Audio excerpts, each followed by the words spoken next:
इस वॉल्यूम में आयनो कोजी की दूसरे स्टूडेंट्स के साथ काफ़ी सारे इंटरेक्शंस हैं, इसलिए मैंने इस वीडियो में वॉल्यूम 3 का बस हाफ पार्ट ही एक्सप्लेन किया है। मैंने पूरी कोशिश की है कि इस वॉल्यूम के सभी जरूरी इवेंट्स मैं तुम लोगों को अच्छे से एक्सप्लेन करूं। लेकिन फिर भी अगर तुम लोगों को मेरी एक्सप्लेनेशन से कोई प्रॉब्लम है या फिर तुम मुझे कोई एडवाइस देना चाहते हो तो मुझे कमेंट करके बताओ। मैं बस चाहता हूँ कि मैं तुम लोगों को अपना बेस्ट दूँ। चलो छोड़ो, वॉल्यूम शुरू करते हैं। और हाँ, मैंने इस वॉल्यूम का चैप्टर 1 एक्सप्लेन नहीं किया है, एक ही पेज का था और वो भी ज़्यादा ज़रूरी नहीं था। So let's start with chapter 2।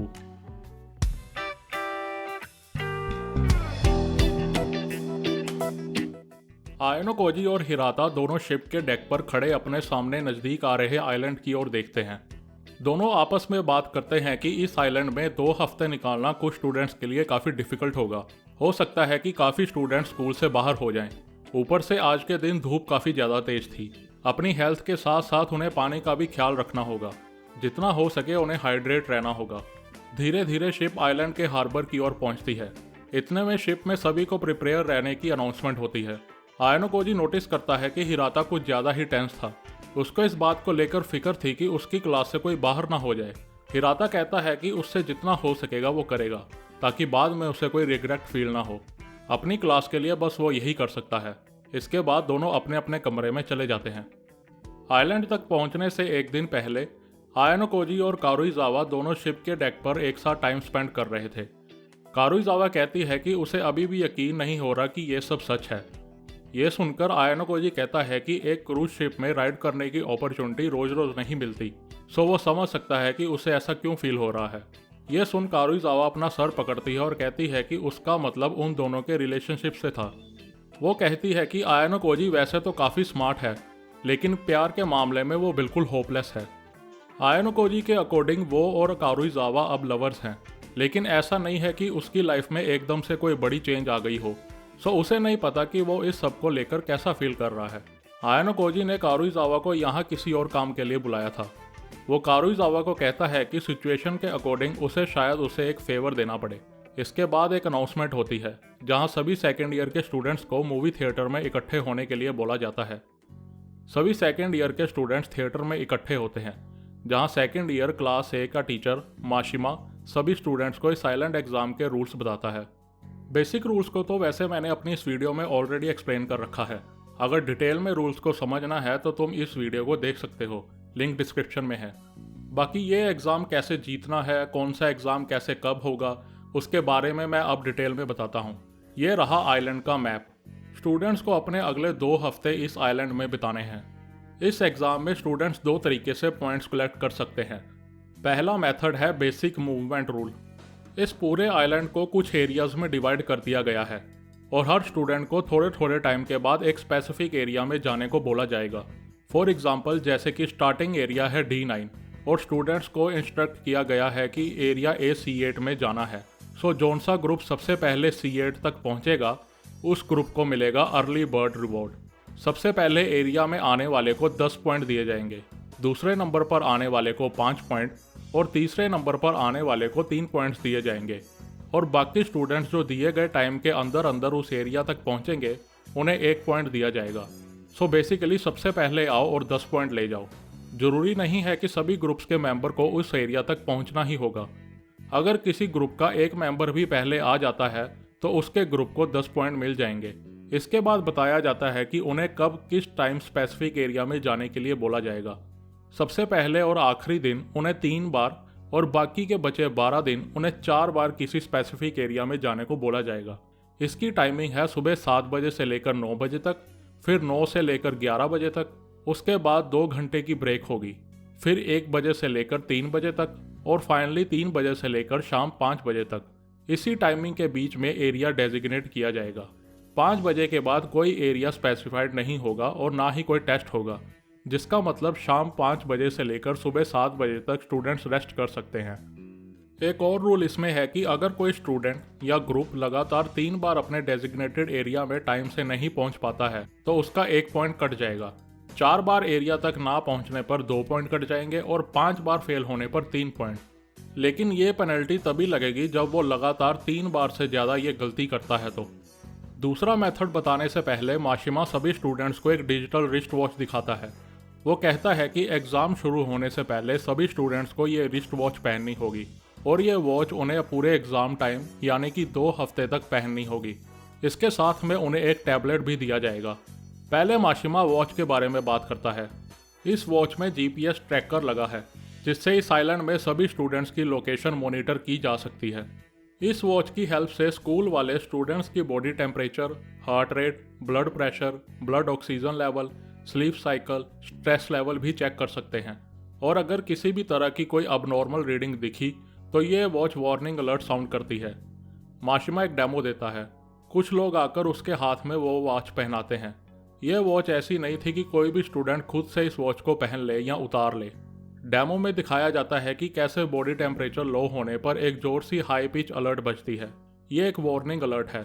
जब भी वॉच में किसी भी तरह की कोई अबनॉर्मल रीडिंग दिखेगी, जैसे कि बॉडी टेम्परेचर हाई या लो होना या ब्लड प्रेशर का लो होना या हाई होना, तो ये वॉच वार्निंग अलर्ट साउंड करती है।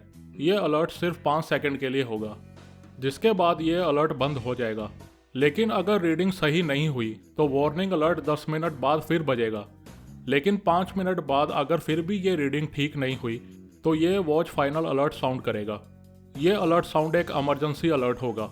जब ये इमरजेंसी अलर्ट बजेगा तो उस स्टूडेंट को 24 घंटे के अंदर अंदर स्टार्टिंग पॉइंट पर आकर मेडिकल ट्रीटमेंट लेना होगा।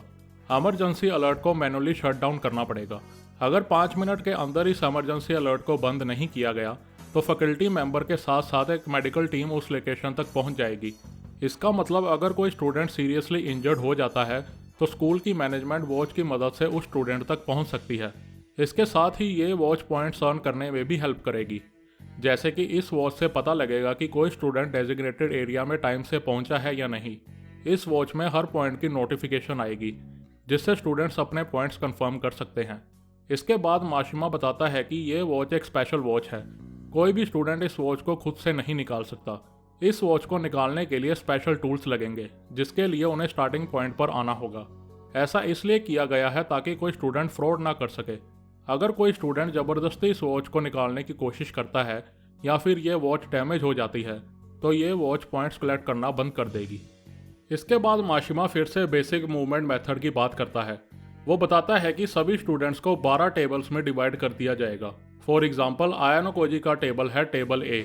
इस टेबल के अकॉर्डिंग आयानोकोजी का डेजिग्नेटेड एरिया पहले होता है D8, फिर B5 और फिर C7।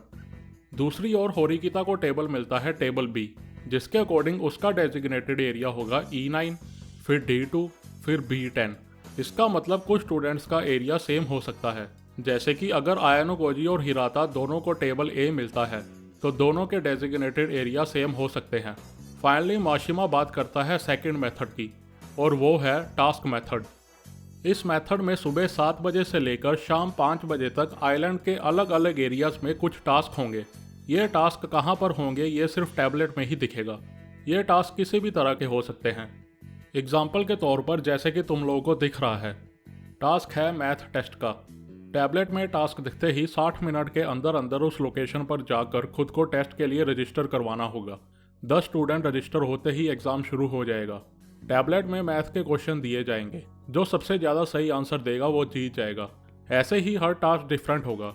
जरूरी नहीं सभी टास्क की कंडीशन या रिवॉर्ड सेम हो। दूसरी एग्जांपल जैसे कि इस टास्क में सब कुछ डिफरेंट है। फिशिंग करनी है, ग्रुप में से 2 स्टूडेंट्स पार्टिसिपेट कर सकते हैं, पर मैक्सिमम 8 ही इस टास्क में पार्टिसिपेट कर सकते हैं और जीतने वाला सिर्फ एक ही स्टूडेंट होगा जिसे 15 पॉइंट्स मिलेंगे। सो तुम लोगों को आइडिया हो ही गया कि किस तरह के टास्क हो सकते हैं। इन सभी टास्क में से 40% टास्क एकेडमिक एबिलिटी के ऊपर होंगे, 30% फिजिकल एबिलिटी और बाकी 30% कुछ भी हो सकता है। हर टास्क की लोकेशन पर एक स्कूल का फैकल्टी मेंबर होगा जिसके साथ स्टूडेंट्स खुद को टास्क के लिए रजिस्टर कर सकते हैं।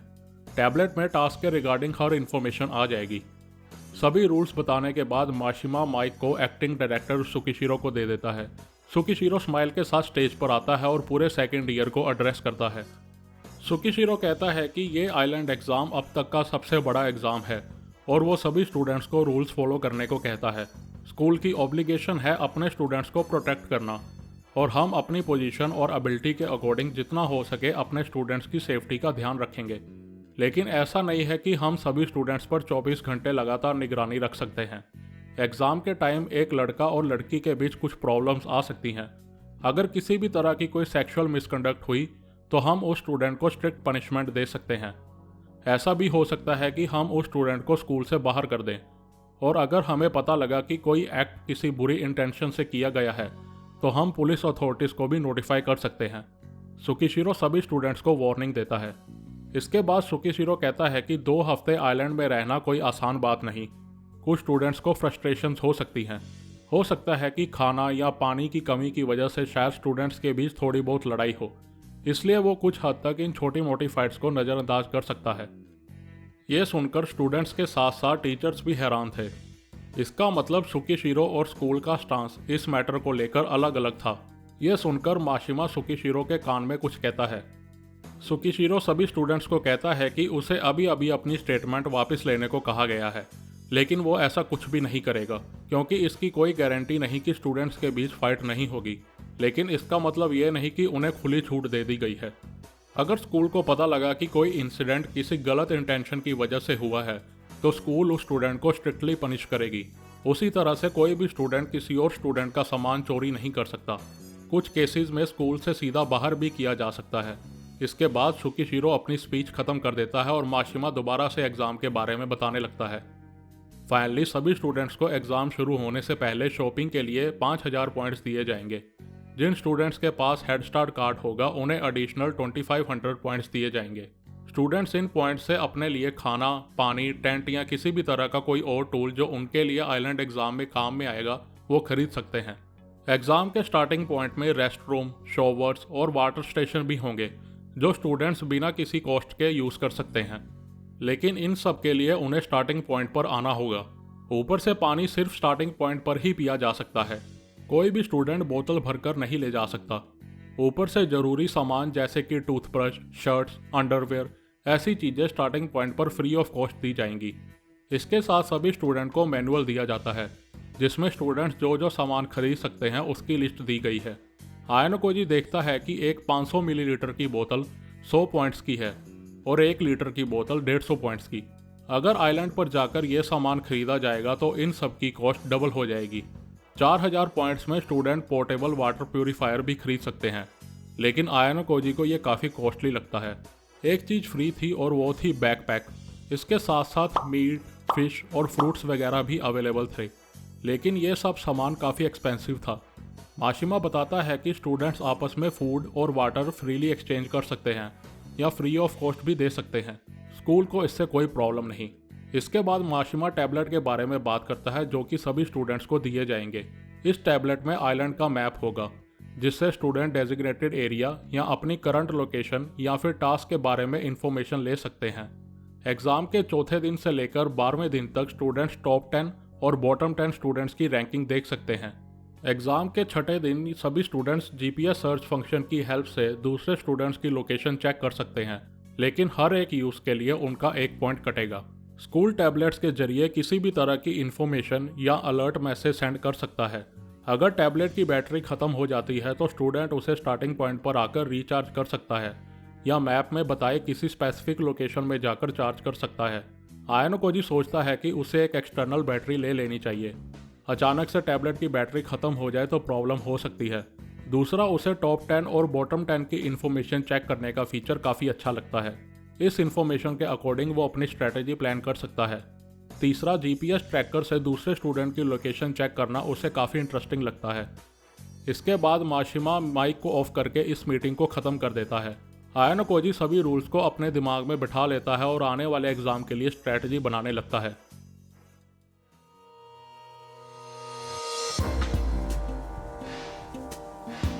सुबह 8:40 पर शिप आइलैंड तक पहुंचती है। कुछ ही देर में अब 2 हफ्ते लंबा आइलैंड एग्ज़ाम शुरू होने वाला था। इस एग्ज़ाम में सभी स्टूडेंट्स को मिलाकर टोटल 157 ग्रुप्स थे, जिसमें से 5 ग्रुप्स आइलैंड एग्ज़ाम ख़त्म होने तक बाहर हो जाएंगे। सभी स्टूडेंट्स अपना अपना बैग लेकर टीचर्स की अनाउंसमेंट सुनते हैं। आयानोकोजी ने अपने लिए एक टेंट, 2 लीटर की एक पानी की बोतल, 3 500 मिलीलीटर की पानी की बोतल, 12 अलग अलग खाने का सेट, एक फ्लैशलाइट, एक पोर्टेबल बैटरी, एक बर्तन, एक लाइटर और कुछ पेपर कप्स लिए थे। उसने टोटल 4960 पॉइंट्स यूज़ कर लिए थे। इसके बावजूद उसके बैग में कुछ जगह बची थी ताकि अगर टास्क के दौरान कोई फूड आइटम उसे रिवॉर्ड में मिलती है तो वो उसे बैग में रख सके। सभी स्टूडेंट्स को टर्न बाय टर्न आइलैंड में एंटर करना था, इसलिए सबसे पहले फर्स्ट ईयर के स्टूडेंट्स इस आइलैंड में एंटर करते हैं और इसके साथ ही शुरू होता है आइलैंड एग्ज़ाम। फर्स्ट ईयर को ये छोटा सा एडवांटेज इसलिए दिया जाता है क्योंकि ये आइलैंड एग्ज़ाम उनके लिए पहला एग्ज़ाम था। फर्स्ट ईयर के बाद सेकेंड ईयर और फिर थर्ड ईयर की बारी थी। अपनी टर्न का वेट करते हुए आयानो कोजी होरिकिता के पास जाता है। गुड मॉर्निंग आयानो कोजी, क्या तुम रात को ठीक से सोए? होरिकिता पूछती है। हाँ, जैसे नॉर्मल सोते हैं आई गेस। और तुम ठीक फील कर रही हो ना? Are you serious? पिछले साल जो हुआ उसको लेकर तुम अभी तक मुझे सुना रहे हो? होरिकिता कहती है। नहीं नहीं, सुना नहीं रहा, बस तुम्हें तंग कर रहा हूँ। यह सुनकर होरिकिता आयानो कोजी को घूर कर देखती है। सुनने में आया है कि एक थर्ड ईयर का स्टूडेंट बीमार पड़ गया है, आयानो कोजी कहता है। होरिकिता बताती है कि एक थर्ड ईयर का स्टूडेंट एग्ज़ाम शुरू होने से पहले ही एलिमिनेट हो चुका है। बीमार होने की वजह से उसे अब 2 हफ्ते शिप में बिताने होंगे। ऊपर से अगर उसके ग्रुप ने यह एग्ज़ाम क्लियर नहीं किया तो वो स्कूल से बाहर हो जाएगा। होरिकिता शुक्र मनाती है कि उनकी क्लास से कोई बीमार नहीं पड़ा। फर्स्ट ईयर के सभी स्टूडेंट्स अब शिप से उतर चुके थे। सुबह के 9 बज रहे थे और अब बारी थी सेकेंड ईयर और थर्ड ईयर के स्टूडेंट्स की। अचानक से सभी स्टूडेंट्स की वॉच पर नोटिफिकेशन आती है। आयानो कोजी अपनी वॉच चेक करता है जिसमें उसका डेजिग्नेटेड एरिया शो होता है। ये एरिया था D7। आयानो कोजी को सबसे पहले इस एरिया पर जाना होगा। अगर वो सबसे पहले यहाँ पहुँचता है तो उसे 10 पॉइंट्स मिलेंगे। होरिकिता का एरिया था F9, मतलब कि दोनों का अलग अलग टेबल था। होरिकिता आयानो कोजी को कहती है कि वो उसकी टेंशन नहीं लेने वाली, बस वो इतना करे कि वो बस हाई रैंक ले आए। आयानो कोजी मजाक में कहता है कि हाई रैंक तो छोड़ो, कहीं ऐसा ना हो पूरी क्लास में अकेला वो ही स्कूल से बाहर हो। ये सुनकर होरिकिता कहती है कि अगर ऐसा हुआ तो उसके लिए प्रॉब्लम हो जाएगी, क्योंकि अभी कुछ ही दिन पहले उसने आयानो कोजी को कुछ पॉइंट्स दिए थे। उसे अच्छा नहीं लगेगा अगर उसे उसके पॉइंट्स वापस नहीं मिले तो। तुम इस बात को लेकर टेंशन में हो? आयानो कोजी पूछता है। हाँ तो और क्या रीज़न हो सकता है?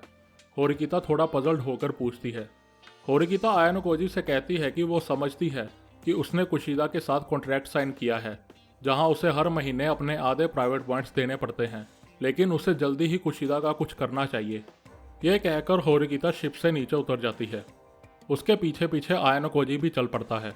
होरिकिता नोटिस करती है कि सेकेंड ईयर के स्टूडेंट्स को कोई जल्दी नहीं है। ऐसा इसलिए क्योंकि फर्स्ट ईयर के स्टूडेंट्स ऑलरेडी 10-15 मिनट से उनसे आगे हैं। अगर वो जल्दी भी करेंगे तब भी उन्हें अर्ली बर्ड बोनस नहीं मिलेगा। ऊपर से उनका स्टैमिना खर्च होगा सो अलग। होरिकिता और आयानो कोजी आपस में बात कर ही रहे होते हैं कि इतने में उनके पास से कोएंजी निकलता है। तुम्हें लगता है वो इस एग्ज़ाम को सीरियसली लेगा? आयानो कोजी होरिकिता से पूछता है। क्या ही पता, उसने मेरी डील तो एक्सेप्ट की है पर मुझे कोई आइडिया नहीं कि वो क्या करेगा, होरिकिता जवाब देती है। कोएंजी ने होरिकिता को प्रॉमिस किया था कि अगर वो इस एग्ज़ाम में फर्स्ट प्लेस नहीं लाया तो वो आने वाले हर स्पेशल एग्ज़ाम में होरिकिता की हेल्प करेगा, और अगर वो फर्स्ट प्लेस ले आता है तो होरिकिता को उसे कंप्लीट फ्रीडम देनी होगी। ये नहीं पता कि कोएंजी अपना प्रॉमिस पूरा करेगा या नहीं, लेकिन अगर उसने ऐसा नहीं किया तो पूरी क्लास का उस पर से ट्रस्ट खत्म हो जाएगा और आगे फ्यूचर में कोई उसकी हेल्प नहीं करेगा। आयानो कोजी देखना चाहता था कि इस एग्ज़ाम में कोएंजी कैसा परफॉर्म करेगा। इतने में अचानक पीछे से इबुकी चीखती हुई आती है। वो होरिकिता को कहती है कि वो बस इतना बताने आई है कि वो उससे कभी नहीं हारेगी। ये कहकर वो अकेले अपने एरिया की तरफ जाने लगती है। ये देख आयानो कोजी कहता है कि चलो एटलीस्ट वो मोटिवेटेड तो है, अच्छी बात है, एक राइवल होना चाहिए। ये सुनकर होरिकिता कहती है कि वो उसे अपना राइवल नहीं मानती। ये कहकर होरिकिता अपनी हैट डालकर अपने एरिया की तरफ जाने लगती है। थोड़ा दूर जाने के बाद होरिकिता एक बार पीछे मुड़कर आयानो कोजी की तरफ देखती है, जिसके बाद फिर से वो चलना शुरू कर देती है। आयानो कोजी वहीं रुककर बाकी स्टूडेंट्स को जाते देखने लगता है। थोड़े टाइम के बाद थर्ड ईयर के स्टूडेंट्स भी शिप से उतरने लगते हैं। इतने में किरुन वहां आती है और आयानो कोजी से बात करने लगती है। किरुन उससे पूछती है कि वो अभी तक स्टार्टिंग पॉइंट पर क्यों खड़ा है, क्या मेरा यहाँ होना अजीब है?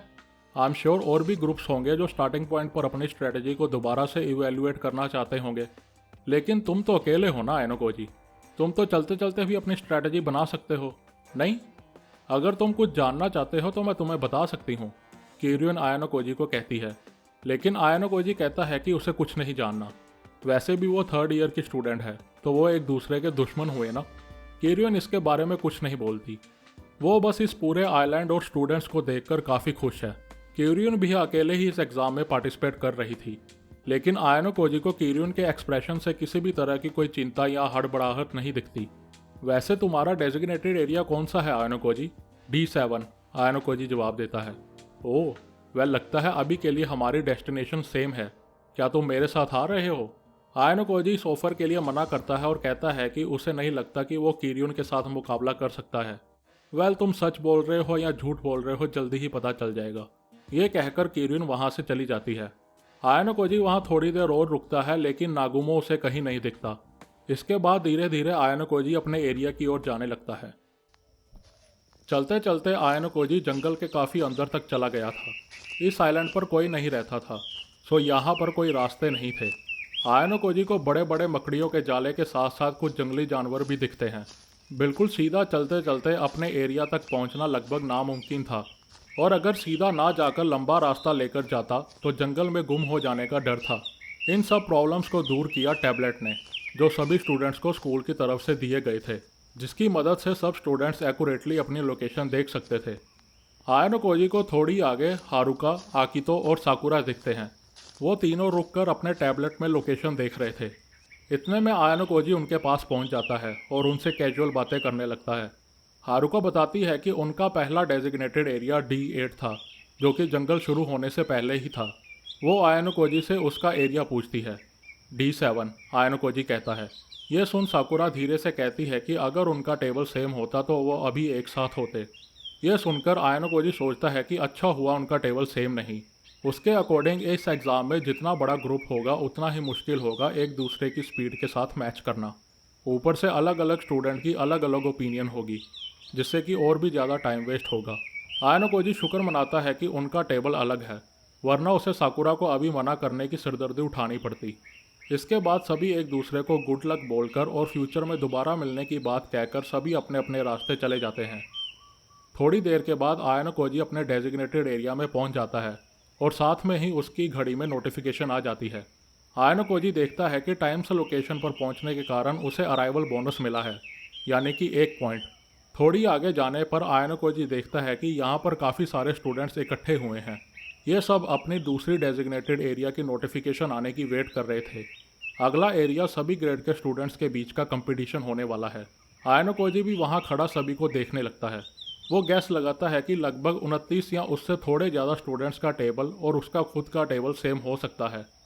इससे वो गैस लगा सकता है कि कौन कौन से स्टूडेंट उसके ओपोनेंट हैं। आयानो कोजी अपने ख्यालों में खोया होता है कि उसे पीछे से किसी की गुड मॉर्निंग सुनाई देती है। वो पीछे देखता है तो उसे फर्स्ट ईयर क्लास D की स्टूडेंट नानासे सुबासा दिखती है। उसके साथ ना तो होजेन था और ना ही इचिका। वो अकेली यहाँ पर थी। तुम्हारा बाकी का ग्रुप कहाँ है? क्या ग्रुप को इकट्ठे नहीं रहना चाहिए, वो भी शुरू में? आयानो कोजी नानासे से पूछता है। वो कह रहे थे कि वो दूसरे एरियाज़ को इन्वेस्टिगेट करेंगे, इसलिए हम सब अलग अलग हो गए और मैं इधर आ गई, नानासे जवाब देती है। नानासे आयानो कोजी के लिए अभी भी एक पहेली थी। वो डिसाइड करता है कि यहाँ पर ज़्यादा देर रहना ठीक नहीं होगा, इसलिए आयानो कोजी कहता है कि वो दूसरे एरिया देखने के लिए जा रहा है। नानासे उसे स्माइल के साथ अपना ख्याल रखने को बोलती है और दूसरे फर्स्ट ईयर के स्टूडेंट्स के पास चली जाती है। इस एक्सचेंज के बाद आयानो कोजी दूसरी जगह जाता है, जहां वो अपना बैकपैक उतार कर बैठ जाता है। वो फालतू में अपनी एनर्जी वेस्ट नहीं करना चाहता था। आयानो कोजी अपना टैबलेट खोलता है और अगली डेजिग्नेटेड एरिया की लोकेशन को अनाउंस होने में अभी 2-3 घंटे लग सकते थे, लेकिन थोड़ी देर में टास्क जरूर मैप पर आने लगते हैं। आयानो कोजी पेशेंटली टास्क के अनाउंसमेंट के लिए वेट करने लगता है। थोड़ी देर में मैप पर आयानो कोजी को 14 टास्क दिखते हैं। सबसे नज़दीक का टास्क था D7 पर। यह टास्क था बिल्डिंग ए फायर। इस टास्क में दिए गए टूल से आग बनानी थी। पहले सक्सेसफुल ग्रुप को इनाम में मिलने थे 5 पॉइंट्स, बाकी स्टूडेंट्स के लिए कोई इनाम नहीं था। थोड़ी दूर E7 पर दूसरा टास्क था। यह टास्क था इंग्लिश टेस्ट और फर्स्ट प्लेस को मिलने थे 5 पॉइंट, सेकंड को 3 और थर्ड को 1 पॉइंट। ज़्यादातर स्टूडेंट्स इंग्लिश टेस्ट की ओर भाग रहे थे, क्योंकि आग जलाना हर किसी को नहीं आ सकता। D8 लोकेशन पर तीसरा टेस्ट था ज्योग्राफी टेस्ट। सभी टेस्ट के साथ रजिस्ट्रेशन पीरियड था 60 मिनट्स। एक और लोकेशन C6 पर टेस्ट था ग्रिप स्ट्रेंथ एग्जामिनेशन, जिसका रजिस्ट्रेशन पीरियड था 120 मिनट्स। कितना इंटरेस्टिंग एग्जाम है, आयानो कोजी सोचता है। अगला डेजिग्नेटेड एरिया अनाउंस होने में अभी टाइम था, so Ayano Koji grip strength examination की ओर चलता है, जो कि C6 लोकेशन पर था। चलते चलते आयानो कोजी उन टास्क को भी देखता है जो उसने नहीं करने का डिसीजन लिया था। वो टास्क की इन्फॉर्मेशन और उनकी लोकेशन अपनी मेमोरी में नोट कर लेता है। जब आयानो कोजी टास्क की लोकेशन पर पहुंचता है तो वहां पर आयानो Cozi second year class C की होमरूम टीचर होशिनोमिया को देखता है, जो टेंट में बैठी धूप से बच रही थी। आई एम सरप्राइज कि तुम यहाँ तक आए, लेकिन अनफॉर्चुनेटली 5 मिनट पहले ही रजिस्ट्रेशन फुल हो चुकी है, होशिनोमिया कहती है। यह सुनकर आयानो कोजी वहां से जाने लगता है, लेकिन होशिनोमिया उसे पकड़कर रोक लेती है और कहती है कि वो यहाँ पर आराम से बैठकर बाकी स्टूडेंट्स को ऑब्जर्व कर सकता है। आपको नहीं लगता कि एक टीचर का अपने मतलब के लिए दूसरे स्टूडेंट का टाइम वेस्ट करना थोड़ा प्रॉब्लमेटिक हो सकता है? आयानो कोजी कहता है। होशिनोमिया कहती है कि वो तो बस उससे थोड़ी देर के लिए बात करना चाहती है और कुछ नहीं। आजकल वो कुछ ज़्यादा ही फ्रस्ट्रेट रहने लगी है, सो उसे लगा कि शायद वो उसकी बात सुने। आयानो कोजी ना चाहते हुए भी थोड़ी देर के लिए उसकी बात सुनने लगता है। होशिनोमिया कहती है कि उसे आजकल कुछ ज़्यादा ही अटेंशन मिल रही है। उसे तो लगा था कि आयानो कोजी को ज़्यादा टेंशन पसंद नहीं। अगर ऐसा था तो वो मैथ में परफेक्ट स्कोर क्यों लेकर आया? वो काफ़ी इम्प्रेस थी कि जो क्वेश्चन वो भी इजीली सॉल्व नहीं कर पाई वो आयानो कोजी ने कर दिए। आयानो कोजी कहता है कि इसमें कुछ खास नहीं, इस स्कूल में और भी स्टूडेंट्स होंगे जो ये क्वेश्चन सॉल्व कर सकते हैं। हाँ, शायद हो सकते हैं, अगर होंगे तो वो क्लास A या B से। और तुम आयानो कोजी कौन सी क्लास से हो? हाँ, क्लास D। काफ़ी लोग तुम लोगों की क्लास को डिफेक्टिव क्लास कहते हैं। मेरे अकॉर्डिंग इस क्लास में काफ़ी सारे प्रॉब्लमेटिक स्टूडेंट्स हैं, लेकिन क्या ये ठीक रहेगा अगर इस डिफेक्टिव क्लास में तुम जैसा आउटस्टैंडिंग स्टूडेंट मिक्स हो? आयानो कोजी कहता है कि उसे उसके बारे में तो नहीं पता, लेकिन क्लास 2D में और भी एक्सलेंट स्टूडेंट्स हैं। होशिनोमिया कहती है कि वो मानती है कि उसकी बात सही है, लेकिन उसके अकॉर्डिंग कोई भी ऐसा नहीं था जो क्लास को एक साथ कर सके। लेकिन मुझे लगता है कि तुमने क्लास को चेंज किया है। वो कहती है कि ऐसा पहली बार हुआ है कि उसकी क्लास B से C तक गिरी हो। उसे सही में लगा था कि इस बार की उसकी क्लास A रैंक तक पहुंचेगी, लेकिन अब उसे ऐसा नहीं लगता। होशिनोमिया अपनी क्लास को लेकर ओपनली डिसअपॉइंटमेंट दिखाती है। यह आपका काम नहीं कि एज ए होमरूम टीचर आप इस सिचुएशन के रिगार्डिंग कुछ करो? आयानो कोजी कहता है। आयानो कोजी, तुम्हारी ये बात तो सही में चुप गई। ओह हे आयानो कोजी, मेरे पास एक टोटली ग्रेट आइडिया है। क्यों ना तुम हमारी क्लास में ट्रांसफ़र हो जाओ, जैसे कि कासुरागी रिवन की क्लास में हुआ था। तो क्या कहते हो आयानो कोजी, क्यों ना हम मिलकर क्लास A की ओर बढ़े? आयानो कोजी कहता है कि उसके पास 20 मिलियन पॉइंट्स नहीं हैं ट्रांसफ़र के लिए, और अगर उसके पास इतने पॉइंट्स होते भी तो क्या गारंटी है कौन सी क्लास 3rd ईयर तक क्लास A में होगी? सही नहीं होगा अगर लास्ट तक वेट करो और फिर क्लास A में ट्रांसफ़र हो जाओ। यह सुनकर होशिनोमिया चुप हो जाती है। अभी तक ग्रिप स्ट्रेंथ एग्ज़ाम ख़त्म हो चुका था और पहले नंबर पर आया था सूडो। सूडो यहाँ पर अकेला था और एग्ज़ाम ख़त्म होते ही वो दूसरे टेस्ट की ओर निकल गया। आयानो कोजी भी वहाँ से जाने लगता है। उसके जाने से पहले होशिनोमिया कहती है कि अभी एग्ज़ाम ख़त्म होने में 2 हफ्ते पड़े हैं, सो शायद वो दोबारा मिले। मैं उससे दोबारा बिल्कुल भी नहीं मिलना चाहता। ये सोचकर आयानो कोजी वहाँ से चले जाता है। उसके बाद आयानो कोजी और 2 टास्क की लोकेशन पर जाता है, लेकिन वहाँ भी रजिस्ट्रेशन जल्दी ही भर चुकी थी। लंच के बाद दोपहर 1 बजे आयानो कोजी अपनी दूसरी डेजिग्नेटेड एरिया B7 पर जाता है, जिसके बाद वो अपनी 3rd डेजिग्नेटेड एरिया D7 पर जाता है। अभी तक आयानो कोजी का स्कोर सिर्फ 3 पॉइंट्स ही था। आयानो कोजी को लगता है कि वो जरूर अभी सबसे लोअर रैंक की पोजीशन पर होगा, लेकिन आयानो कोजी को इस बात की टेंशन नहीं थी। अभी ये पहला दिन ही था। इतने में उसे पीछे से कोई बुलाता है। ये और कोई नहीं बल्कि फिर से नानासे ही थी। वो एक दूसरे के पॉइंट्स के बारे में पूछते हैं। नानासे के ग्रुप ने अभी तक टोटल 13 पॉइंट स्कोर किए थे, जिसमें से 5 पॉइंट उसने एक टास्क में फर्स्ट प्लेस लाकर स्कोर किए थे। एक दूसरे का हालचाल पूछने के बाद नानासे वहां से चली जाती है। शाम के 5 बजने वाले थे। आयानो कोजी टेंट लगाने के लिए एक अच्छी सी जगह ढूंढने लगता है। आयानो कोजी D7 और E7 की बाउंड्री के बीच टेंट लगाने लगता है। आयानो कोजी टैबलेट खोलकर आज के दिन का रिव्यू करने लगता है। आज के दिन टोटल 68 टास्क हुए थे, जिसमें से 14 टास्क ऐसे थे जहां पानी की बोतल रिवॉर्ड में मिल रही थी। वैसे तो ये ज़्यादा टास्क नहीं थे, लेकिन इन टास्क की खास बात यह थी कि जो सबसे पहले इन टास्क की लोकेशन पर पहुंच रहा था उसे पहले इनाम मिलता, जो कि 2 लीटर की वाटर बोतल थी। सेकंड प्लेस आने वाले को 1.5 लीटर की बोतल और 3rd प्लेस पर आने वाले को 1 लीटर की। फोर्थ प्लेस से लेकर बाकी बचे स्टूडेंट्स को 500 मिलीलीटर की बोतल मिलती। ये सब देखकर आयानो कोजी ने आने वाले दिनों के लिए स्ट्रेटजी बना ली थी। इसके बाद आयानो कोजी खाना खाकर ब्रश वगैरह करके टेंट में सो जाता है। आयानो कोजी आधी रात को उठकर बैठ जाता है। टेंट के बाहर बिल्कुल काला अंधेरा था, बाहर कुछ भी नहीं दिख रहा था। आयानो कोजी अपनी सांस रोककर बैठ जाता है। अगर इस एग्ज़ाम में आयानो कोजी के लिए कोई प्रॉब्लम था तो वो था सुकीशिरो, जो उसे बाहर निकालने के लिए कुछ भी कर सकता था। अगर उसे आयानो कोजी को स्कूल से बाहर निकालना था तो उसे आयानो कोजी को बॉटम 5 रैंक पर लाना होगा, लेकिन ये करना मुश्किल था। वो उसकी वॉच या टैबलेट के साथ छेड़खानी भी कर सकता था। हो सकता है कि उसे जो वॉच या टैबलेट दी गई हो उसमें स्कोर को लेकर कोई गड़बड़ की गई हो, लेकिन आयानो कोजी इस ख्याल को भी उड़ा देता है। अगर उसकी काउंटिंग और टैबलेट में दिखाए गए स्कोर में ज़्यादा फर्क हुआ तो ऑफकोर्स आयानो कोजी स्कूल से इसकी कंप्लेंट कर सकता है। आयानो कोजी सोचता है कि अगर वो सुकीशिरो की जगह होता तो वो क्या करता। वो वाइट रूम के एजेंट का यूज़ करके उसे किसी तरह की इंजरी देकर एलिमिनेट कर सकता था। अगर आयानो कोजी को कोई सीरियस इंजरी होती है तो स्कूल के ऑफिशियल्स ऑफकोर्स ये डिसाइड करेंगे कि आयानो कोजी ये टेस्ट नहीं दे सकता।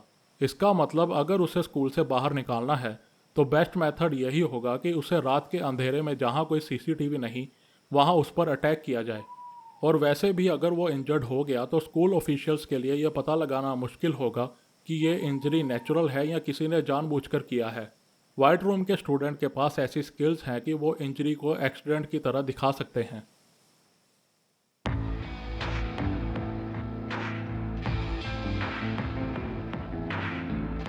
आयानो कोजी सुबह 6:30 बजे उठता है। खाना वगैरह खाने के बाद वो 7 बजने का वेट करता है, जिस टाइम एग्ज़ाम ऑफिशियली शुरू हो जाएगा। आज के दिन की उसकी प्रायोरिटी सबसे पहले अपने डेजिग्नेटेड एरिया तक पहुंचना था, लेकिन अगर रास्ते में कोई फेवरेबल टास्क नज़र आता है, जैसे कि टास्क की लोकेशन पास में है या उसके रिवॉर्ड्स काफ़ी अच्छे हैं, तो पहले वो उस टास्क को पूरा करेगा। 7 बजते ही आयानो कोजी की वॉच पर एग्ज़ाम शुरू होने की नोटिफिकेशन आती है। वो अपना टैबलेट ओपन करता है।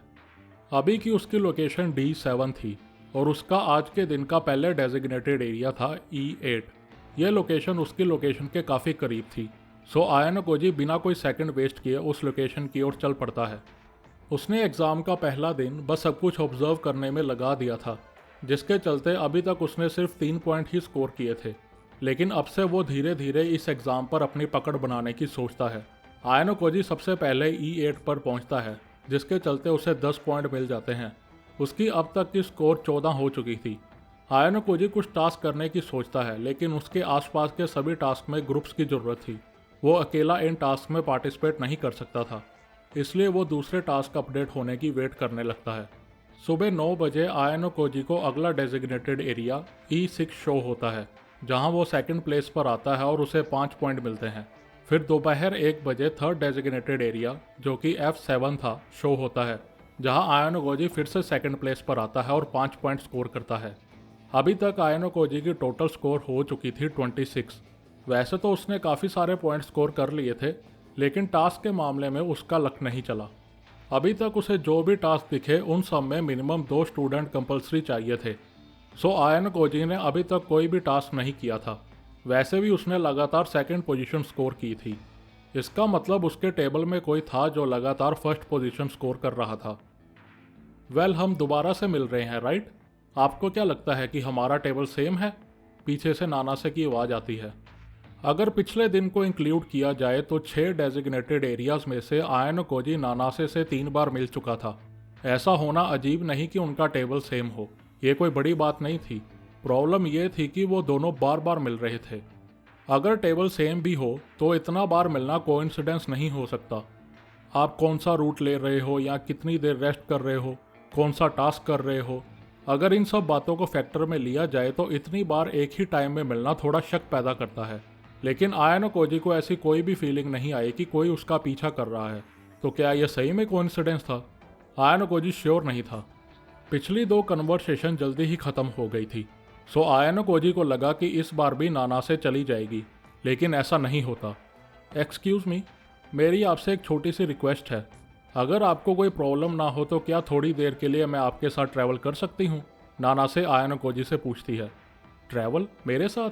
क्या मतलब? आयानो कोजी पूछता है। नानासे बताती है कि उनकी पिछली ग्रुप डिस्कशन में प्रॉब्लम आ गई थी। होजेन और इचिका के अकॉर्डिंग बेटर रहेगा अगर वो तीनों अलग अलग इस एग्ज़ाम को टैकल करें। सो सब अपने अपने रास्ते चले गए हैं और कल से वो आयानो कोजी से 3 बार मिल चुकी थी और तीनों टाइम वो उससे पहले एरिया तक पहुंचा था। सो उसे डर है कि अगर वो अकेले इस एग्ज़ाम को देगी तो वो अपने डेजिग्नेटेड एरिया तक जल्दी नहीं पहुंच पाएगी।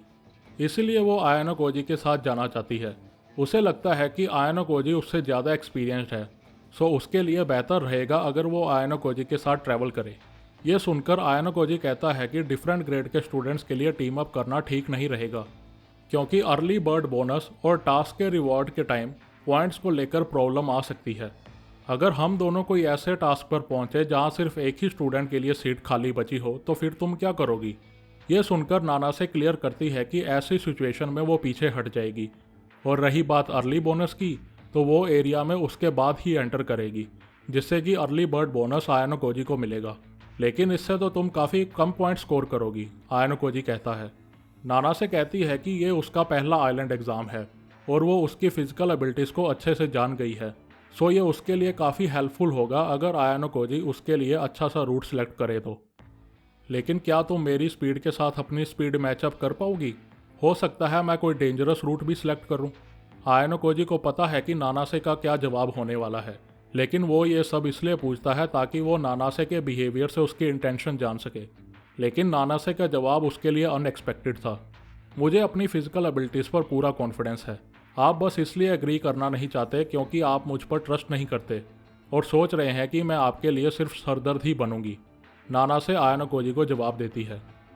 नानासे ने होजेन और इचिका के साथ मिलकर आयानो कोजी को बाहर करने की कोशिश की थी, सो ऑफकोर्स उसे नानासे पर ट्रस्ट नहीं होगा।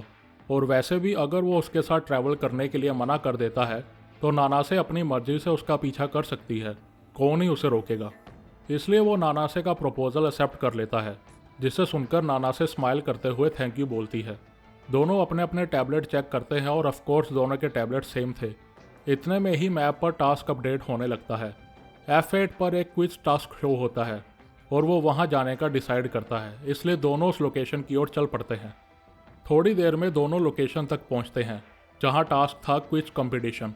इस क्विज में कहीं भी किसी भी सब्जेक्ट के ऊपर क्वेश्चन आ सकते हैं। इस क्विज का फॉर्मेट मल्टीपल चॉइस फॉर्मेट था, यानी कि 4 आंसर्स में से कोई एक करेक्ट आंसर चूज करना था। फर्स्ट प्लेस पर आने वाले को 8 पॉइंट, सेकंड को 4 और थर्ड प्लेस को 2 पॉइंट मिलने थे, और एडिशनल रिवॉर्ड जैसे कि कुछ खाना और पानी भी मिलना था। ओए आयानो कोजी जल्दी आओ, यहाँ पर बस 3 सीट ही खाली बची हैं, टास्क की साइड पर खड़ा सूडो चिल्लाता है। दोनों जल्दी से अपना रजिस्ट्रेशन करवाते हैं। अभी तक किसी को क्विज के सब्जेक्ट मैटर के बारे में नहीं पता था। एग्ज़ाम की रजिस्ट्रेशन की डेडलाइन 30 मिनट्स थी, या फिर जब तक आखिरी सीट नहीं भर जाती। सूडो के साथ थोड़ी दूर इके और होंडो दोनों खड़े थे। इके देखने में बिल्कुल भी खुश नहीं लग रहा था और चुपचाप बैठा था। क्या तुम्हारे ग्रुप में सब ठीक है? आयानो कोजी सूडो से पूछता है। वेल, पॉइंट्स के मामले में हम बढ़िया कर रहे हैं और कुछ टास्क में हम फर्स्ट प्लेस पर भी आए हैं। हाँ, मैंने देखा ग्रिप स्ट्रेंथ के एग्ज़ाम में तुम फर्स्ट प्लेस पर आए। मैं टाइम ख़त्म होने के कारण रजिस्ट्रेशन नहीं कर पाया, आयानो कोजी कहता है। तुम भी उस एग्ज़ाम में हिस्सा लेने का सोच रहे थे? फिर तो तुम मुझे सीरियस मुकाबला दे सकते थे। गैस मैं लक्की हूँ, सूडो कहता है। आयानो कोजी फिर उससे ग्रुप के बारे में पूछता है। सूडो कहता है कि वैसे तो कोई प्रॉब्लम नहीं है, बस इके का मूड ठीक नहीं लग रहा। ऊपर से मुझे इसका रीज़न भी नहीं पता, वो एग्ज़ाम के शुरू से ही ऐसा था। उससे रीज़न पूछो तो बात को टाल देता है। आयानो कोजी समझ जाता है कि शिनोहारा के इंसिडेंट को लेकर उसका मूड ऑफ है। शिनोहारा ने कोमिया के साथ ग्रुप बनाने का डिसीजन लिया था। ऊपर से कोमिया शिनोहारा को प्रपोज भी करने वाला था। आयानो कोजी कहता है कि ये प्रॉब्लम तो है, पर टास्क तो टास्क है। अगर तुम तीनों इकट्ठा काम करोगे तो तुम लोग टॉप पर आ सकते हो। अचानक से सूडो आयानो कोजी के साथ नानासे को देखता है। तुम फर्स्ट ईयर की हो ना? क्या नाम था तुम्हारा? नानासे सुबासा, नानासे अपना इंट्रोडक्शन देती है। सूडो आयानो कोजी को साइड पर ले जाता है। ओए आयानो कोजी, तुम दोनों साथ में आए थे ना? ये क्या कर रहे हो तुम? वो तो दुश्मन है ना? वेल, उसने मेरे साथ में ट्रैवल करने की रिक्वेस्ट की थी। हमारा टेबल सेम है ना, इसलिए, आयानो कोजी जवाब देता है। क्या तुम लोगों का टेबल सेम है तो भी क्या ही फ़ायदा उसको साथ रखने का? उसने होजन के साथ मिलकर तुम्हें बाहर निकालने की कोशिश की थी ना? Seriously dude. Well I know तुम मैनेज कर सकते हो, पर कोई प्रॉब्लम हो तो मुझे ज़रूर बताना, सूडो कहता है। इतने में फाइनल सीट भी भर जाती है और दोनों टास्क के लिए रेडी होने लगते हैं। सभी 12 स्टूडेंट अपने अपने टैबलेट लेकर क्विज के लिए रेडी होते हैं और क्विज का सब्जेक्ट है एनीमे। है एनीमे? आयानो कोजी अभी संभल भी नहीं पाया कि पहला क्वेश्चन उसकी स्क्रीन पर यह रहा। Question 1, mobile samurai bomb ban का एपिसोड 13 का टाइटल क्या था? A, farewell bomb ban, B, burn bomb ban, C, shout bomb ban, D, bomb ban tears. What the fuck? Ayano Koji जोर से बोलता है। आयानो कोजी ने सपने में भी नहीं सोचा होगा कि उसे ऐसा दिन देखना पड़ेगा। ड्यूड सीरियसली इतना इजी? होंडो एक्साइटमेंट के साथ जोर से बोलता है। इजी? ये इजी था? बॉम्ब बैन, ये बॉम्ब बैन है क्या? मतलब क्या है इसका? वेल, मुझे शांत रहना होगा। मल्टीपल चॉइस क्वेश्चन है, 25% चांस है कि मैं करेक्ट आंसर दे सकता हूँ। आयानो कोजी आंसर 4 को टिक करता है। Wrong. Correct answer is number 2, burn bomb ban. कोई बात नहीं, दूसरा क्वेश्चन देखते हैं। सेकंड क्वेश्चन, एनिमे दे टूना का ओपनिंग सॉन्ग किस आर्टिस्ट ने गाया था? ये क्वेश्चन देखते ही आयानो कोजी की सारी होप खत्म हो जाती है। आयानो कोजी को कुछ आइडिया नहीं था, इसलिए वो गैस मारकर आंसर देने लगता है। कोई 20 क्वेश्चन के आंसर देने के बाद आयानो कोजी सिर्फ 4 क्वेश्चन के सही आंसर दे पाता है, वो भी गैस मारकर। इस टास्क का विनर सुडो का ग्रुप होता है। क्वेश्चन कुछ ज़्यादा ही टफ था नहीं? नानासे आयानो कोजी से पूछती है। नानासे ने 25% तक के क्वेश्चन सही आंसर किए थे, वो भी आयानो कोजी के जैसे ही थी। सुडो खुशी से इके को हाई फाई देता है, लेकिन इके के चेहरे पर वो खुशी नहीं थी।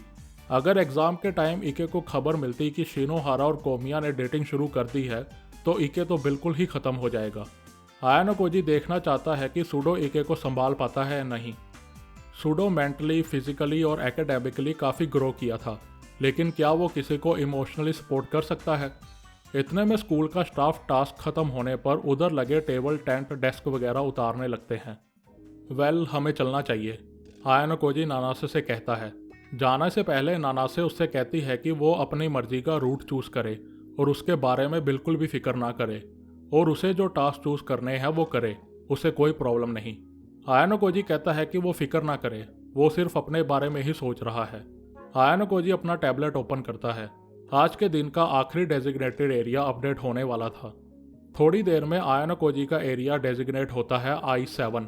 आयानो कोजी लोकेशन G8 और G9 से होकर जाने का डिसीजन लेता है ताकि रास्ते में पड़ रहे टास्क में वो पार्टिसिपेट कर सके। नाना से पूछती है कि आज वो किस एरिया में अपना कैंप लगाएंगे। आयानो कोजी डिसाइड करता है कि टास्क खत्म करने के बाद वो H9 पर अपना कैंप लगाएंगे। यह बात को सुडो भी सुन लेता है। सुडो कहता है कि उनका अगला डेजिग्नेटेड एरिया भी H9 है, क्यों ना हम साथ में कैंप लगाएं, फ्रेंड्स के साथ ज़्यादा मज़ा आएगा और मुझे थोड़ी एडवाइस भी चाहिए। दोनों डिसाइड करते हैं कि वो H9 के बीच के पास 5:30 बजे तक मिलेंगे, जिसके बाद सुडो वहाँ से चले जाता है। आयानो कोजी नानासे से पूछता है कि उसे कोई प्रॉब्लम तो नहीं कि वो सुडो के ग्रुप के साथ रात बिताने वाले हैं। नानासे कहती है कि उसे कोई प्रॉब्लम नहीं और अच्छा है कि उन्हें सुडो के ग्रुप के साथ बात करने का मौका मिलेगा। इसके बाद आयानो कोजी और नानासे दोनों वहां से चल पड़ते हैं। तकरीबन शाम 5:30 बजे सभी बीच के पास मिलते हैं। इके और सुडो कैंपिंग के लिए कोई अच्छी जगह ढूंढने लगते हैं। टेंट लगाने के बाद अब बारी थी खाने की। सुडो और होंडो इके की तरफ देखते हैं।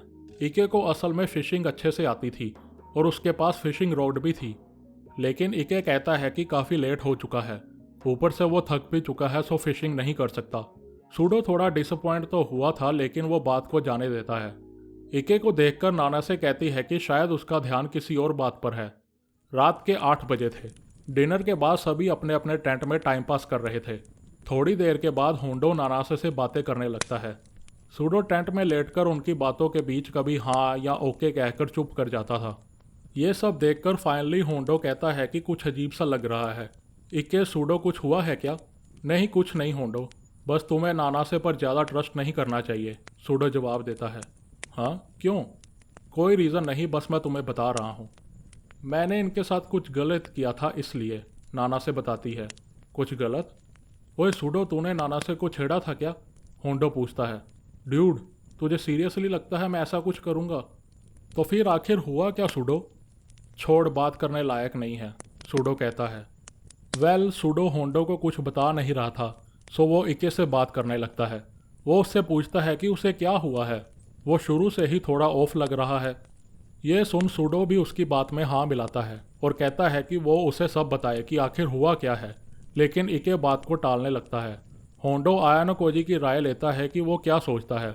आयानोकोजी भी कहता है कि उसका मूड ऑफ लग रहा है। नानासे भी कहती है कि आयानोकोजी के अकॉर्डिंग वो तो पार्टी की जान है, लेकिन जब से उसने उसे देखा है ऐसा लगता है जैसे उसका ध्यान कहीं और है। देखा, हम सबको यही लग रहा है। चल बता क्या हुआ है, सूडो इके से पूछता है। सूडो और होंडो उससे बार बार पूछते हैं, लेकिन इके कुछ बोल नहीं पाता। यह देखकर नानासे उन दोनों को कहती है कि वो इके को अकेला छोड़ दे और थोड़ा टाइम दे। ये सुन सभी चुपचाप इके के बोलने का वेट करने लगते हैं।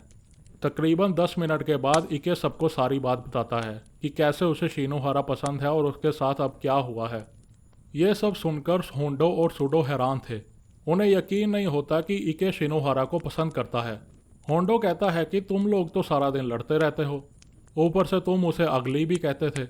इके कहता है कि उसे शुरू में शिनोहारा अच्छी नहीं लगती थी, लेकिन धीरे धीरे किसी टाइम उसका शिनोहारा में इंटरेस्ट बढ़ने लगा। उसे बस थोड़े दिनों पहले ही रियलाइज़ हुआ कि उसे शिनोहारा पसंद है। जब उसे एग्ज़ाम के बारे में पता लगा तो वो सच में उसके साथ ग्रुप बनाना चाहता था, लेकिन वो बस अपनी फीलिंग्स के साथ ऑनेस्ट नहीं हो सका, जिसके कारण उनके बीच लड़ाई हो गई और शिनोहारा ने कोमिया का ग्रुप ज्वाइन कर लिया। इके अपने आप को कोसने लगता है। वो कहता है कि उसे अभी भी समझ नहीं आ रहा कि वो क्या करे। क्या आप अपनी फीलिंग्स को लेकर उनके साथ ऑनेस्ट नहीं हो सकते, नानासे कहती है।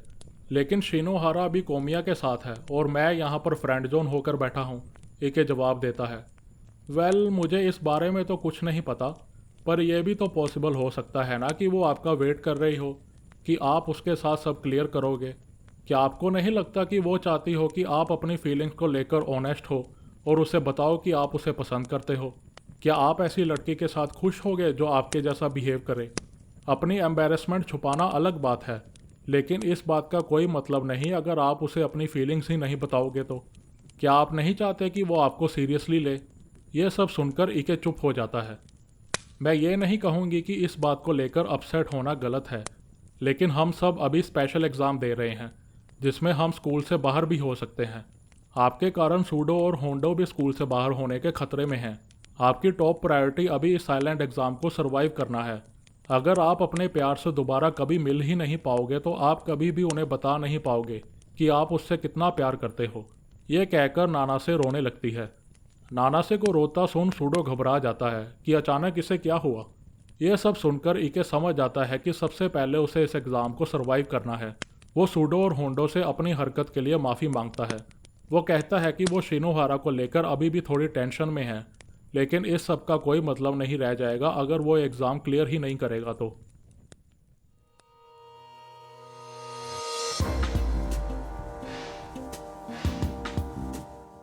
सुबह 6 बजे आयानोकोजी अपने टेंट से बाहर निकलता है और देखता है कि नानासे भी टेंट से बाहर आ चुकी है। 7 बजने तक सभी रेडी हो चुके थे। आयानोकोजी के लिए आज का दिन का डेजिग्नेटेड एरिया था H7। 2 घंटे में यहाँ तक पहुँचना थोड़ा मुश्किल था। आयानोकोजी ने ऑलरेडी एक डेजिग्नेटेड एरिया मिस कर दिया था। अगर वो इस एरिया को भी मिस कर देगा तो हो सकता है कि अगला एरिया जो कि 9 बजे शो होगा वो कहीं रैंडम जगह पर डेजिग्नेट हो सकता है। अगर ऐसा हुआ तो आयानोकोजी लगातार 3 बार अपना डेजिग्नेटेड एरिया मिस कर देगा, जिससे कि उसे पेनल्टी लगेगी। लेकिन H7 तक का रास्ता आसान नहीं था। उसके साथ नानासे भी थी। उसको साथ में ले जाना खतरे से खाली नहीं था। ऊपर से वो श्योर भी नहीं था कि वो वहाँ तक 2 घंटे में पहुँच भी पाएगा या नहीं। सूडो का डेजिग्नेटेड एरिया था I8। सो आयानोकोजी आधे रास्ते तक सूडो के साथ जाने का डिसीजन लेता है। ऑफकोर्स आयानोकोजी को अपने साथ चलता देख सूडो का ग्रुप खुश था। रात को नानासे से बात करने के बाद इके चेंज हो चुका था। वो सभी को लोकेशन तक लीड करने लगता है। ऐसा लग रहा है जैसे आप इस मोमेंट को एंजॉय नहीं कर रहे। आपका फेस काफ़ी सीरियस लग रहा है, नानासे आयानोकोजी को कहती है। डोंट वरी, आयानोकोजी का फेस ऐसा ही दिखता है, सूडो कहता है। सभी एंजॉय करते हुए लोकेशन की ओर चलने लगते हैं। आयानोकोजी सोचता है कि अगर उसे नानासे की असली इंटेंशन पता करनी है तो उसे ना चाहते हुए भी नानासे के साथ जितना हो सके टाइम स्पेंड करना होगा। 9 बजने से पहले सब I8 तक पहुंचते हैं। रास्ता काफ़ी ख़राब था, लेकिन नानासे बिल्कुल भी थकी हुई नहीं लग रही थी। सूडो और उसका ग्रुप टास्क शो होते ही I-9 लोकेशन के लिए निकल पड़ता है। आयानो कोजी डिसाइड करता है कि उन्हें J9 लोकेशन पर जाना चाहिए और वो 3 मिनट में ही वहाँ पहुँच जाते हैं। 9 बजते ही आयानो कोजी को अगली लोकेशन डेजिग्नेट होती है जो कि थी J5। दोनों डिसाइड करते हैं कि सीधा बीच के रास्ते से उनके लिए ज़्यादा ठीक रहेगा और 20 मिनट के अंदर ही वो अपनी लोकेशन तक पहुँच जाते हैं। आयानो कोजी नोटिस करता है कि J6 लोकेशन पर एक नया टास्क शो हुआ है। यह टास्क था बीच फ्लैग शोडाउन। इस टास्क में एक जगह से दूसरी जगह तक स्विम करते हुए अपना झंडा लेकर जाना था और इसके लिए 8 लड़के और 8 लड़कियों की सीट खाली थी। इनका कंपटीशन अलग अलग होना था। सिर्फ पहले आने वाले स्टूडेंट को 6 पॉइंट्स मिलेंगे और बाकी सभी स्टूडेंट्स को 500 मिलीलीटर की एक पानी की बोतल। लोकेशन पास में होने के कारण दोनों टास्क में पार्टिसिपेट करने का डिसीजन लेते हैं।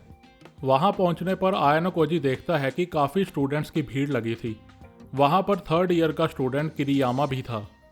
अभी तो वो आराम से अपने दोस्तों के साथ बातें कर रहा था, लेकिन आयानो कोजी को देखते ही वो पैनिक हो जाता है। वो जल्दी से टास्क की रजिस्ट्रेशन करने वाले स्टाफ के पास जाता है। आयानो कोजी खुद की रजिस्ट्रेशन करवाने जाता है पर अनफॉर्चुनेटली किरियामा की वजह से लड़कों की सीट फुल हो जाती है। दूसरी ओर लड़कियों के लिए एक सीट खाली थी, लेकिन आयानो कोजी की रजिस्ट्रेशन ना होने के कारण नानासे भी टास्क में पार्टिसिपेट करने से मना कर देती है। लेकिन आयानो कोजी के समझाने के बाद वो मान जाती है। वो रजिस्ट्रेशन करवाने के लिए चली जाती है। दूसरी ओर धूप से बचने के लिए स्टूडेंट्स के लिए टेंट लगवाए गए थे। आयानो कोजी वहां जाकर रेस्ट करने लगता है। धीरे धीरे लड़के और लड़कियां चेंजिंग रूम से स्विम सूट पहनकर आते हैं। आयानो कोजी देखता है कि पार्टिसिपेट कर रहे सभी लड़के 3rd ईयर के थे। दूसरी ओर नानासे को छोड़कर बाकी लड़कियां भी 3rd ईयर की थी और तो और बाकी खड़े स्टूडेंट्स भी 3rd ईयर के ही थे। बाकी किसी और ग्रेड का कोई भी स्टूडेंट नहीं था। आयानो कोजी को यह अजीब लगता है। एनीवे, ये एग्ज़ाम टूर्नामेंट के स्टाइल 1-on-1 होना था। जो भी 3 बार जीता वो पूरा टूर्नामेंट जीत जाता। आयानो कोजी को शक था कि ये मैच किरियामा के फेवर में है। सभी 3rd ईयर के स्टूडेंट उसे जीतने देंगे, लेकिन कंपटीशन काफ़ी सीरियस था। देखने में बिल्कुल भी नहीं लग रहा था कि वो किरियामा को जीतने देंगे। सारे के सारे मैच काफ़ी सीरियस हो रहे थे। तो अगर सभी यहाँ पर जीतना चाहते हैं तो आखिर यहाँ पर चल क्या रहा है। इतने में लड़कियों के मैच भी शुरू होने लगते हैं। आयानो कोजी नोटिस करता है कि नानासे ने काफ़ी बोल्ड स्विमसूट चूज किया था। आयानो कोजी नानासे के पास जाता है और पूछता है कि उसने ये स्विमसूट क्यों सिलेक्ट किया। अगर वो सब सिंपल रखना चाहती थी तो वो स्कूल के स्विमसूट भी तो सिलेक्ट कर सकती थी। ये स्विमसूट मैंने क्यों चुना? वेल, जब टीवी पर लोग ब्लीच फैक खेलते हुए दिखते हैं तो उन्होंने ऐसा ही स्विमसूट डाला होता है। सो मुझे लगा कि स्कूल का स्विमसूट डालना अजीब लगेगा। क्यों मैंने कुछ गलत किया? नानासे आयानो कोजी से पूछती है। आयानो कोजी के पास इसका कोई जवाब नहीं था। उसके बाद नानासे वार्म अप एक्सरसाइज करने लगती है। लड़कों के कंपटीशन में किरियामा फर्स्ट प्लेस पर आता है। अगली बारी लड़कियों की थी। नानासे की पहले ही टर्न आ जाती है। नानासे की फिजिकल एबिलिटी B+ थी। पिस्टल की साउंड आते ही नानासे इमीडिएटली स्टार्टिंग पॉइंट से जंप करती है। दूसरी ओर उसकी कंपटीटर पीछे रह जाती है और नानासे आसानी से पहला मैच जीत जाती है। आयानो कोजी नोटिस करता है कि नानासे का रिएक्शन टाइम काफ़ी हाई था। नानासे अपने सेकंड मैच भी आसानी से जीत जाती है। 3rd मैच में नानासे का मुकाबला 3rd ईयर की तोकुनागा के साथ था, जिसने अपने पहले मैच आसानी से जीत लिए थे। पिस्टल की साउंड से दोनों सेम टाइम पर रिएक्ट करते हैं। दोनों स्टार्ट तो सेम स्पीड पर होते हैं, लेकिन नानासे उससे ज़्यादा फास्ट थी और नानासे अपना फाइनल मैच भी जीत जाती है। नानासे ने इतना अच्छा परफॉर्म किया था कि उसकी ओपोनेंट को बुरा भी नहीं लगा और दोनों एक दूसरे के साथ हाथ मिलाते हैं। आयानो कोजी नानासे के पास उसे कॉन्ग्रेचुलेट करने के लिए जाता है। आयानो कोजी देखता है कि नानासे थोड़ा थक चुकी थी और सांस लेते टाइम उसके शोल्डर्स ऊपर नीचे हो रहे थे, लेकिन फिर भी उसे लगता है कि नानासे ने अपनी पूरी पावर नहीं दिखाई। उसे लगता है कि नानासे के पास अभी भी काफ़ी एनर्जी बची है। आयानो कोजी सोचता है कि नानासे की फिजिकल एबिलिटी की रेटिंग B+ से ज़्यादा की हो सकती है, लेकिन अभी तक उसकी रेटिंग B+ ही क्यों थी? वो तो आसानी से B+ से ज़्यादा स्कोर कर सकती है।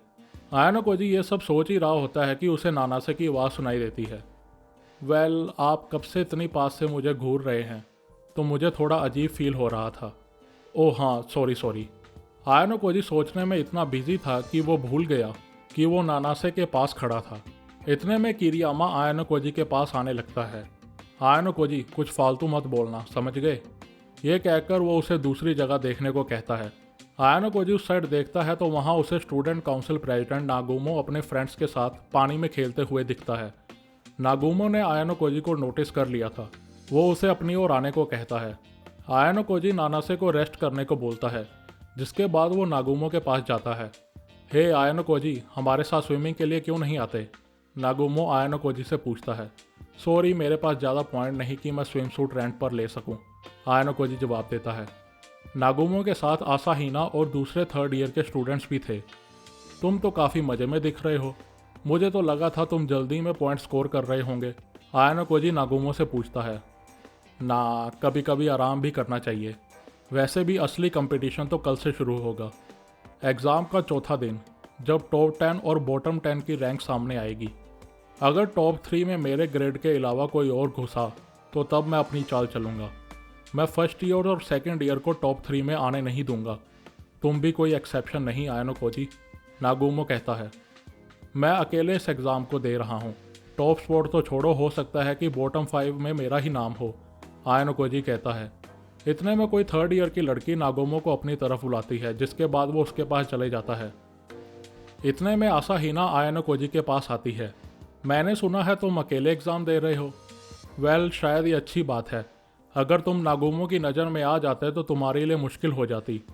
हे आयानो कोजी, तुम्हें अपने ग्रुप में जितना जल्दी हो सके और लोगों को ऐड कर लेना चाहिए, क्योंकि आसाहीना अपनी बात पूरी करने ही लगती है कि आयानो कोजी उसे रोक देता है और वहाँ से चला जाता है, क्योंकि नागुमो उसके पास आ रहा था।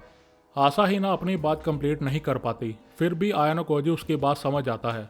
नागुमो के पास इस एग्ज़ाम को लेकर एक स्ट्रैटेजी थी, जिसके चलते आने वाले दिन और भी टफ हो जाएंगे।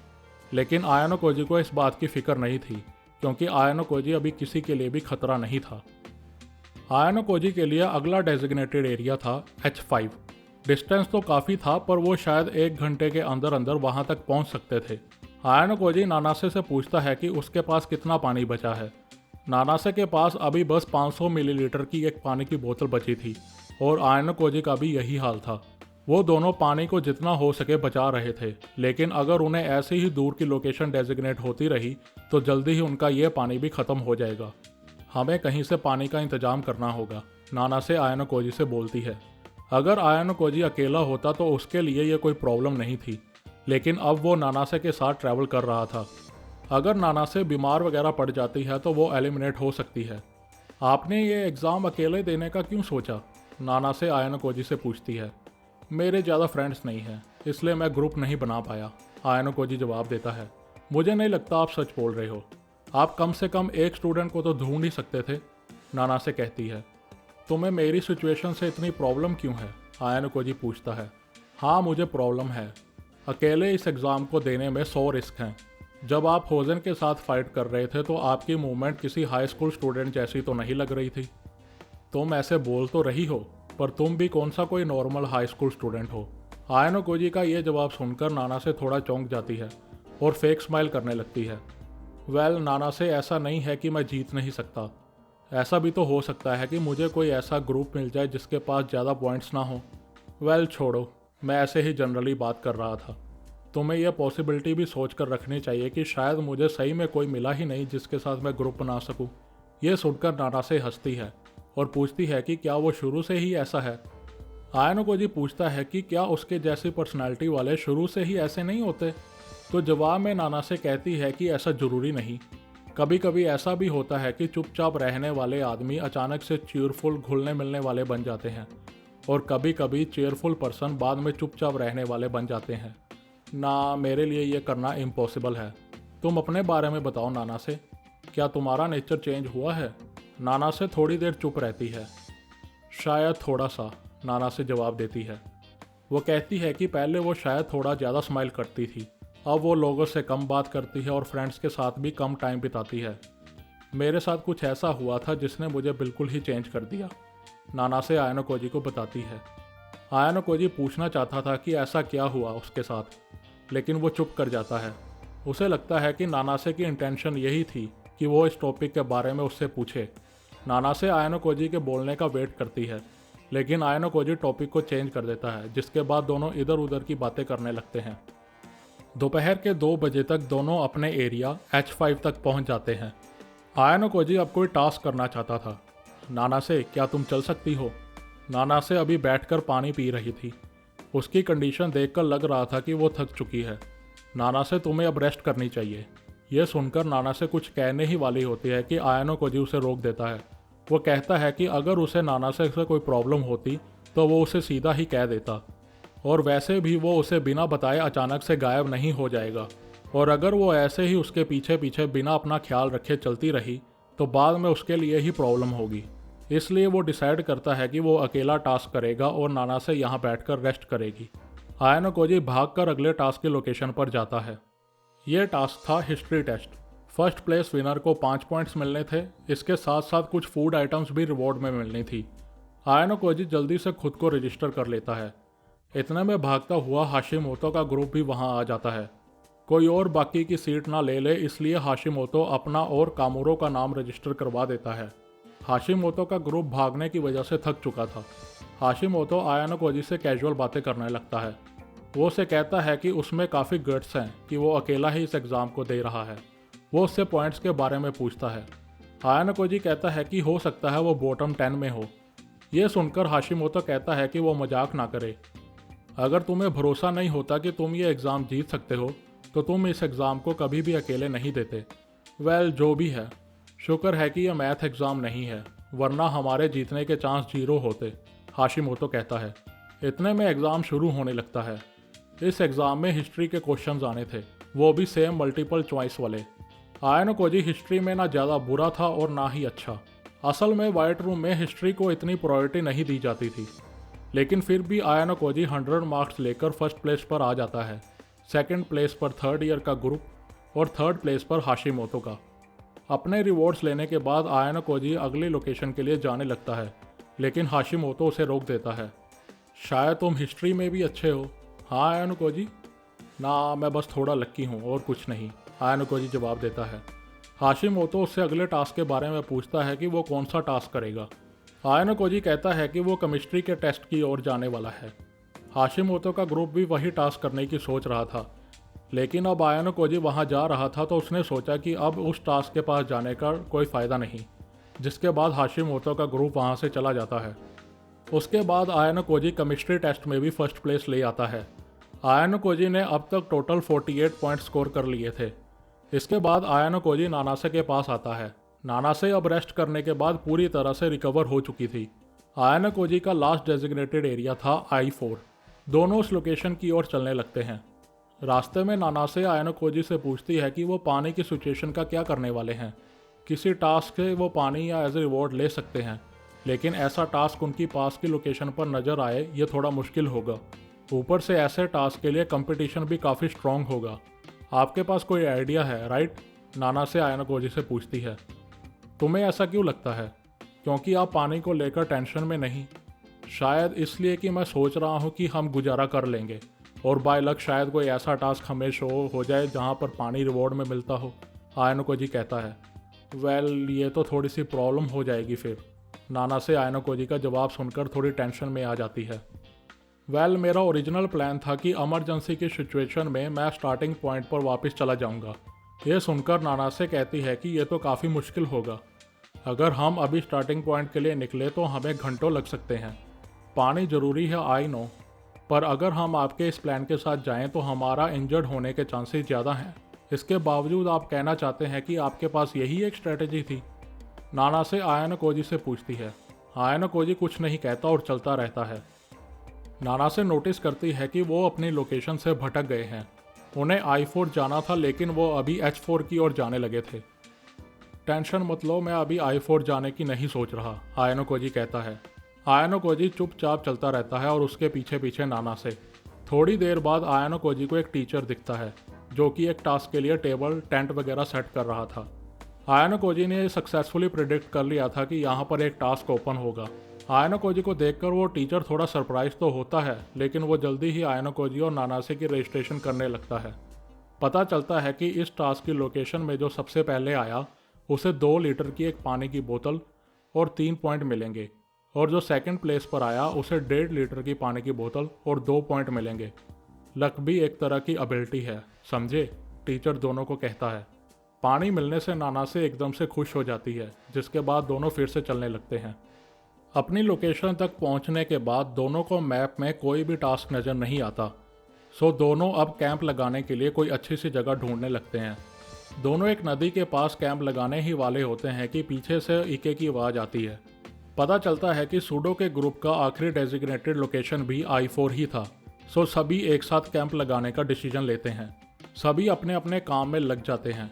इके अब पहले जैसा चीरफुल हो गया था, वो अभी आग जलाने का काम कर रहा था। इतने में नानासे भी वहाँ आ जाती है। इके उसे मछलियों से भरी बाल्टी दिखाता है। अपने फ्री टाइम में इके ने फिशिंग करके डिनर का इंतजाम कर लिया था। ये देखकर नानासे खुश हो जाती है। इके जल्दी से डिनर बनाने लगता है। आयानोकोजी नोटिस करता है कि इके अभी बस खुश होने का दिखावा कर रहा था, पर एटलीस्ट वो इस एग्ज़ाम को अच्छे से हैंडल तो कर रहा था। इतने में 3 लोगों का ग्रुप वहाँ आता है, जिसमें से एक थी कारुइजावा। आयानोकोजी को देखकर कारुइजावा थोड़ी देर के लिए हैरान हो जाती है। देखने में कारुइजावा फिजिकली ठीक लग रही थी। उसके ग्रुप में साकायानागी की क्लास के 2 स्टूडेंट्स थे जो एकेडमिकली काफ़ी अच्छे थे। हे, हम भी यहाँ पर कैंप क्यों नहीं लगा लेते? इसी बहाने इके हमें कुछ खाना भी खिला देगा, कारुइजावा कहती है। मैं तुम्हें कुछ क्यों दूँ? इके बोलता है। सूडो कहता है कि इसमें प्रॉब्लम ही क्या है, और शायद कारुइजावा को शिनोहारा के बारे में कुछ पता हो। यह सुनकर इके चुप हो जाता है और कारुइजावा के लिए मछलियाँ रेडी करने लगता है। ये देखकर आयानोकोजी सबको कहता है कि वो थोड़ी देर के लिए जंगल में टहलने के लिए जा रहा है। थोड़ी देर बाद कारुइजावा भी उसके पीछे चल पड़ती है। वो दोनों ज़्यादा दूर नहीं गए थे, बस इतनी दूर कि उन्हें इके या कोई और देख ना पाए।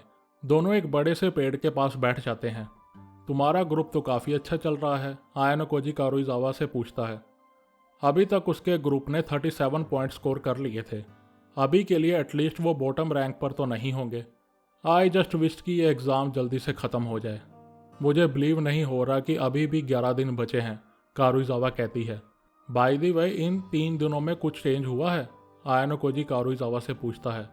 ये सुन कारुइजावा नाव में जवाब देती है। असल में ये आइलैंड एग्ज़ाम शुरू होने से पहले आयानोकोजी ने कारुइजावा को कुछ चेक करने के लिए कहा था। उसने ऐसा इसलिए किया कि कहीं वाइट रूम का एजेंट कारुइजावा से कॉन्टैक्ट ना करे। वो सब तो ठीक है, लेकिन मैंने कुछ सुना है कि कैसे एक फर्स्ट ईयर की लड़की तुम्हारे साथ ट्रैवल कर रही है। मैंने जब इके से इसके बारे में पूछा तो उसने मुझे सब कुछ बता दिया, कारुइजावा कहती है। आयानोकोजी सोचता है कि उसके जैसा लड़का जिसे लव के बारे में ज़्यादा कुछ नहीं पता, वो भी इस बात को समझ सकता है कि उसकी गर्लफ्रेंड उसे किसी और लड़की के साथ टाइम स्पेंड करता देख टेंशन में आ गई। वो कोई भी रीज़न दे कि उसने नानासे को अपने साथ क्यों रखा है, कारुइजावा आसानी से नहीं मानेगी। इसलिए आयानोकोजी कारुइजावा का हाथ पकड़ लेता है और अपना चेहरा उसके चेहरे के सामने लाता है। तुम्हें इस बात की टेंशन है ना कि मैं एक लड़की के साथ अकेले टाइम स्पेंड कर रहा हूँ? हाँ, मैं थोड़ी सी वरीड हूँ इस बात को लेकर, कारुइजावा कहती है।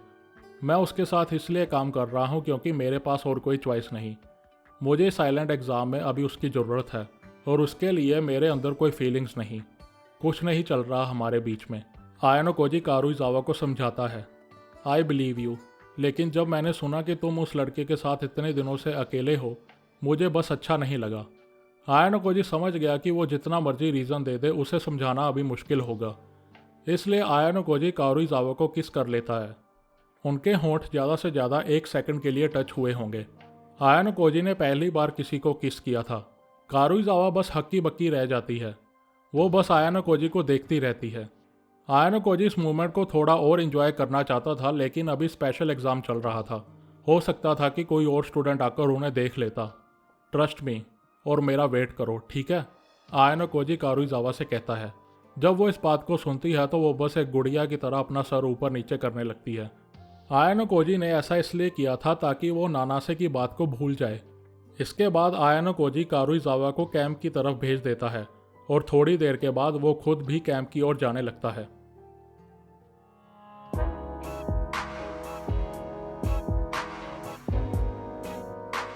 तो कैसी लगी तुम लोगों को ये वीडियो? इस वीडियो में मैंने अभी बस आधी ही वॉल्यूम एक्सप्लेन की है। इसके बाद वॉल्यूम 4 और वॉल्यूम 4.5 भी है, जो कि इस आइलैंड एग्ज़ाम के रिलेटेड है। वॉल्यूम 3 और वॉल्यूम 4 में आयानोकोजी की दूसरे स्टूडेंट्स के साथ काफ़ी इंटरेक्शंस हैं, इसलिए वीडियो इतनी लंबी हो जाती है। मैं चाहता हूँ कि तुम लोगों को मैं हर वॉल्यूम अच्छे से एक्सप्लेन करूँ, इसलिए कमेंट्स में यार वीडियो के रिगार्डिंग फीडबैक दिया करो, ताकि मुझे पता चले कि अगर मेरी एक्सप्लेनेशन में कोई प्रॉब्लम है तो मैं उसे ठीक करूं।